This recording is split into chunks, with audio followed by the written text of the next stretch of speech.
Падот на температурите и промената на времето кои настануваат со започнувањето на есента и траат во текот на зимата, доведуваат до пат на имунитетот. Тоа може да се манифестира на различни начини, но најчесто се зголемува зачестеноста на вирусните инфекции како настинките и грипот.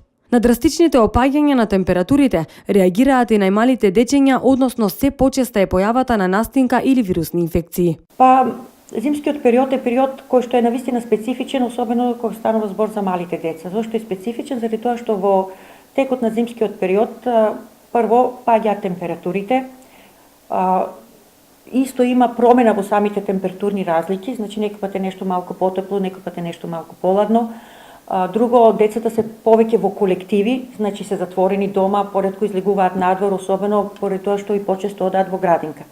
Заради тоа, во тој период се многу чести инфекциите кај децата и многу е битно, значи, овие инфекции кои што се многу чести во текот на зимскиот период, да знаеме, да ги препознаваме и навремено и правилно да ги лечиме кај сите деца. Бидејќи едно правилно лечење на секоја инфекција ќе создаде кај детето еден здрав имунитет кој што е многу битен, особено за понатамошниот тек на развојот на тоа дете, значи кога ќе постане еден возрастен човек.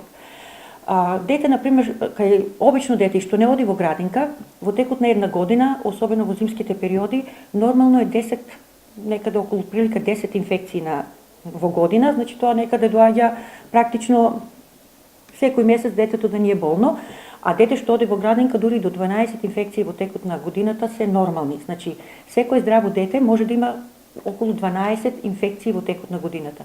Доктор Глигорова вели дека вирусните инфекции во зимскиот период се најзачестени и смета дека не треба веднаш да се третираат со антибиотици, освен ако не станува збор за некоја потешка клиничка слика.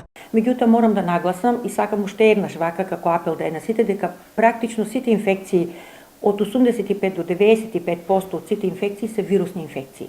Кога станува збор за вирусна инфекција, нагласувам, значи една вирусна инфекција, за една вирусна инфекција која што ќе ја препознае докторот, нали сепак треба доктор да го прегледа, нема потреба од давање на антибиотици, туку треба само едноставно супоративно да се лечат, тоа е да се лечат симптомите кај тоа дете. И тоа дете, кога веќе ќе биде донесено еднаш на лекар, да се прати бар во текот на првите неколку дена, да видиме на кој начин и како ќе се развива таа инфекција. За среќа, 90% од сите инфекции кај децата, нели, што доаѓаат во мојата амбуланта, завршуваат релативно добро, значи без антибиотики, без некоја посебна терапија, меѓутоа многу е битно лекарот да го прати и да ја гледа клиничка слика кај тоа дете. Лекарите советуваат во овој зимски период на настинки да се консумира поголемо количество на витамин С по природен пат, прошетки на свеж воздух и избегнување на места каде што има собирање на повеќе луѓе.